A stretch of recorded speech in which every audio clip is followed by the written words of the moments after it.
My Oklahoma Sooners and my Thunder. What happened?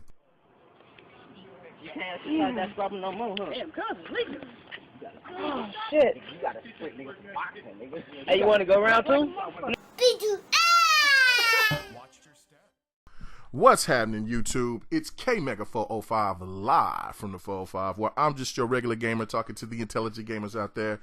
And man, I had to do this. I do two podcasts. I do one with my boy B Shadows and Rain, and that's the Gamers United, and that's on Sunday nights, 8, 9 o'clock Central. Then I do a sports podcast on Monday nights at 8 o'clock Eastern, and it's my boy King Dre, Greedy, and Nelson.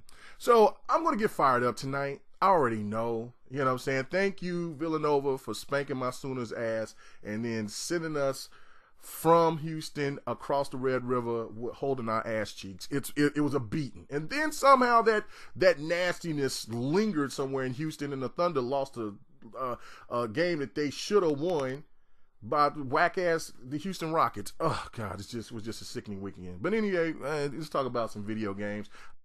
Now, there was a lot of buzz over two things over the past weekend.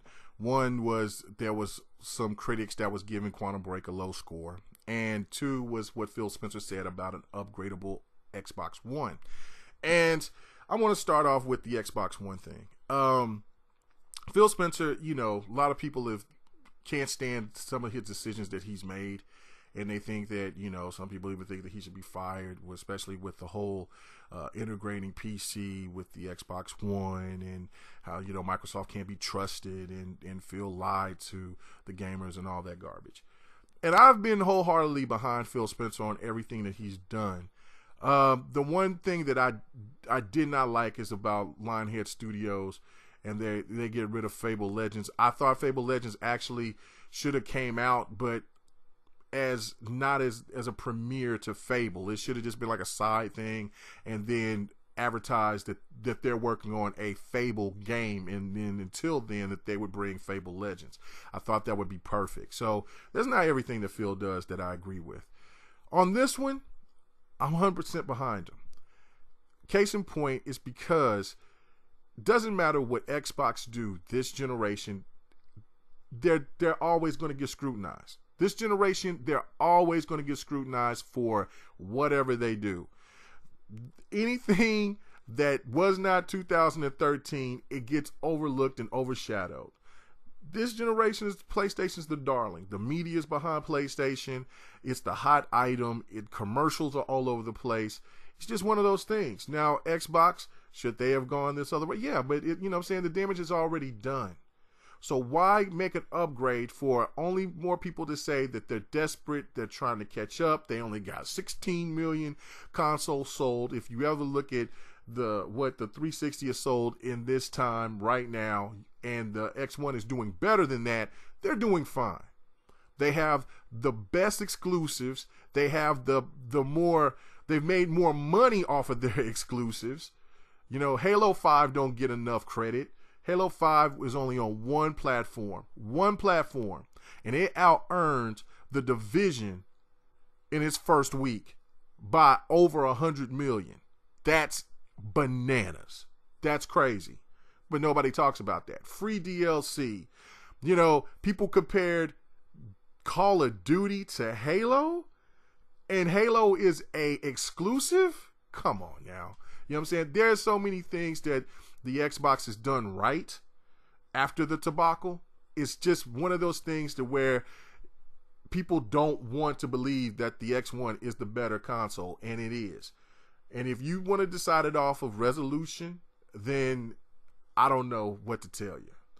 Because when you look on paper, the Xbox has outperformed the PlayStation almost at every facet except for the beginning, which was in 2013, the price, and also just there wasn't the same features that you have right now on the X1. They made the wrong decision. They should have just waited and then brought out the Xbox when it was completely ready to go. But again, I completely agree with what Phil Spencer's saying, because to me, as though the PlayStation is the darling of this generation, it seemed to me that they're running around with like a chicken with their head cut off. They seem like they have no direction of what they want to do and to keep their fan base for the next gen. It's about, I got to get my money and I want it now. To have them to have a 4.5, it means one or two things to me. And one is because they got a battle with Nintendo in Japan. And Nintendo might be the more powerful system in the market when they launch. That's just my theory, but I'm actually thinking that they're going to have a very powerful system. And also, they have competition with the VR, with the HTC, and also with Oculus Rift, which on a PC is going to be beast. You know, so PlayStation had to make these moves, and that's why I was thinking that PlayStation should have just waited, did their, you know what I'm saying, did a lot more testing, get a better motion controller and a camera. You know, I mean, I guess the camera is fine, but get definitely a better motion control instead of the Move. The Move is actually old peripheral that nobody really bought or used. So why are you trying to force that on people? You know, you just go into the warehouse, oh, let's use this shit. That's terrible. Money grab. Plus, on top of all that, if you really look at it, they have that, you know, for early adopters, for let's say that you just, only thing that you have is just the original PlayStation 4. And you want all this stuff. So you're going to trade in your PlayStation 4 and you're going to get a $200 credit. And so the 4.5 has been rumored for being $400 to $500. So that's going to be $200 to $300 that you're going to have to pay to get that. You want the VR. That's $500 plus tax. Then you're going to want the camera. That's $60. The Move, that's $60. Shit, you're coming off like $1,000, coming off a rack. You know what I'm saying? That's crazy. Why would you even do that? Plus, it's in the middle of the generation when people are saying that it's only 2 years, 3 years before the new systems come out. It's going back to the 5-6 year cycle. It's not going to be 10 years. So this is what has completely baffled me. Why PlayStation is constantly trying to gouge you. They need to worry about making games now, and then getting their PSN network a lot better and offering more to their customers. That's what they should do since they're in the lead. PlayStation is in flux, in my opinion. They have no direction except for just trying to earn money to keep their business up and float. And Xbox is motivated right now, and I think the best thing for them to do is to worry about the fan base that they have that's supporting them right now, instead of trying to get the fair weather fans that just jump ship to ship. Because if there's one thing that Nintendo does right, it is that they have loyalty. And no matter how far they go left, they're still going to keep their fans. And that's something that both companies, PlayStation and Xbox, want, is that loyalty. And I think with Xbox being in second place and they keep on trying to add things and doing more, especially with these games for goals they've been doing here for about almost about last year, it's been fantastic. The backwards compatibility, you're getting background music back, you're getting Cortana. You know, games are really going to start really pushing out that DirectX 12. People are going to start seeing it and they're going to start gravitating to it.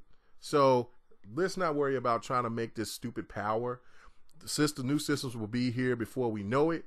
And games are getting better looking and better looking. I mean, you look into Killer Instinct 3. This game looks 3 times better than what it looked like when the first KI came out, man. You know what I'm saying? When we had launched. So it's, you know what I'm saying? These games keep looking better and better and better and better. So there's still plenty more room for progress. And then on the whole Quantum Break thing, man, this is Remedy. You know, everybody knew that Remedy was going to come out with a juggernaut hit. They come out with Max Payne. They came out with Alan Wake. Just good games. It just reminds me of like Batman v Superman. The critics was all over that. And you go see the movie, and the movie is actually good. It's not a bad movie at all. But I'd like to hear your thoughts. Peace. Yeah. When I see you on the way down.